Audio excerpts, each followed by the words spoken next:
Hello guys, in this video we are going to approach Laravel performance, query speed and how to improve our queries in order to get a faster response.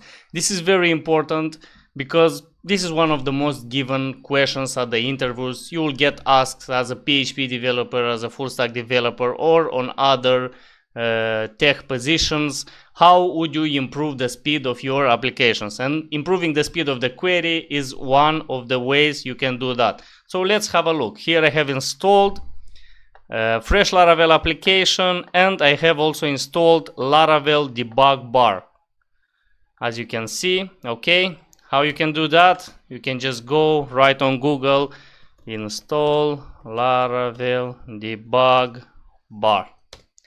This is actually very simple. Open the link with the GitHub and just put this command into your terminal. If you are on Laravel 11, it should activate automatically. And note that you have to turn on. If it is not, by default it is on, it is true here, app debug true, but if it is false, it's not gonna work. So take that in count. Okay, now let me show you a little bit of what I have here. I have a simple get route of users which links to the user controller index function. Here is the function with the queries prepared, and it returns view users, which is right here created. It's nothing, no design, just simply displaying the user ID and username with a for each loop and the user links for the pagination. Okay, now let's create some users in our database. To do that, we are not going to create one by one, of course. We are going to use a useful tool from Laravel, which is Laravel factories. So PHP artisan tinker. Okay, let's check database factories. It is created by default. User factory, when you install a fresh Laravel application, it is created by default. So you have everything prepared. You just need to run this command into your Laravel terminal. Or we can, when we are migrating, you can use the seed function in order to populate the database. But we are going to use Tinker, okay? So app models users factory. So how much should we generate? Let's generate 200,000. Okay, 200,000. Create. In order to have large data sets, so we've got that delay to work with. Okay, it's gonna load harder. Let's generate.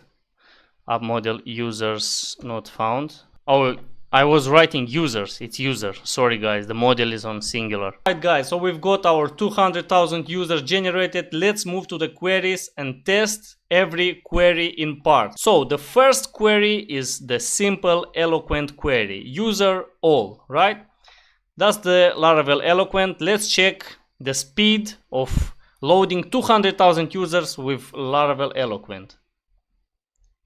It's loading. I refresh the page. Let's check. It's taking some time.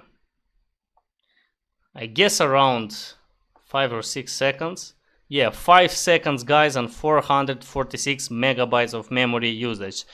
And this is the reason. Check the models. We've got 200,000 models. For each user we get a model. That's why it's taking more time.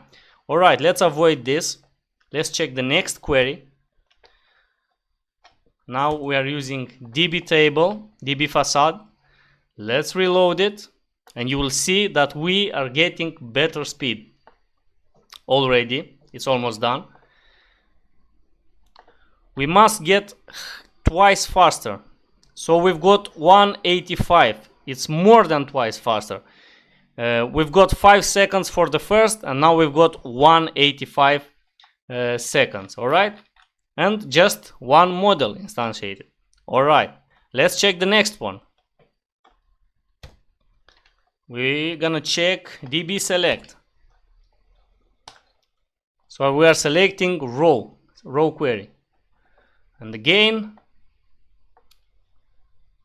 it's faster than the first one, definitely, the eloquent.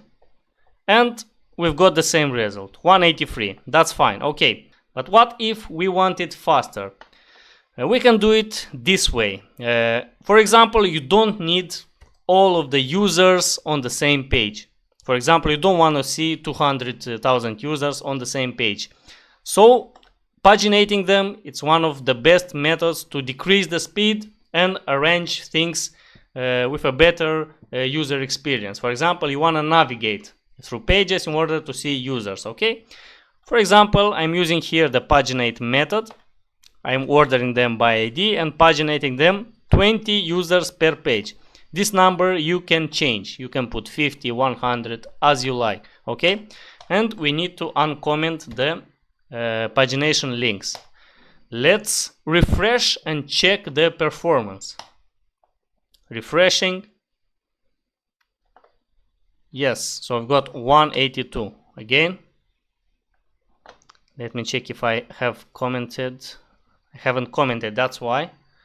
Let me comment this one and check again. We've got 500 milliseconds, guys. That's very, very fast. And now we can navigate through the pages generated automatically by Laravel, arranged in 20 users per page.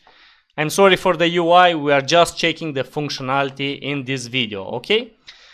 But let's say you are required to load all of them. This is the requirement of the task. All right, it might happen. You need to load 200,000 and the task is to do it as fast as you can, okay? In this case, we can use Laravel cache functionality. Here I have the query. We are using cache function. Then remember, the first parameter is the key, which can be anything, but I try to be specific, so I choose users. The second parameter is the time, how much time do you want it to be stored, and the third parameter is a callback function which returns our query, right? Yeah, firstly let me clear the cache to be sure I haven't stored everything before, and the second, please check your environment. On cache store you must have file. If you're gonna have database, in some cases when you install Laravel differently, maybe you might have database here. You'll be out of memory if you have around more around than 1000 records, okay? You'll get out of memory error. But with file you get more memory, so you will avoid this error. Let's check. Now I'm using Laravel cache, right? Let me check. We need to comment the links because we will get an error. We don't have paginate anymore. And now let's refresh the page and check the performance. Refreshing. The first one is gonna be slower. The second one is gonna be faster. So we've got 3 seconds, the first one. And now let's check the second one. The second one is much faster, as you can see, guys, because Laravel grabs the data already from the file where the application has stored, not from the database the second time, right? The second time we've got just 1 second, and it's faster even than the previous DB facade query, right? Alright guys, so that's it. Thank you for your attention. I hope you liked this video. Appreciate me with a like, with a follow for more videos in the future, and I hope this video is going to be useful for you, as our customers, they want their service to be delivered fast, and if you want to stand out from your competition, you also need a fast delivered service, and having a fast website is one of the ways you can do that.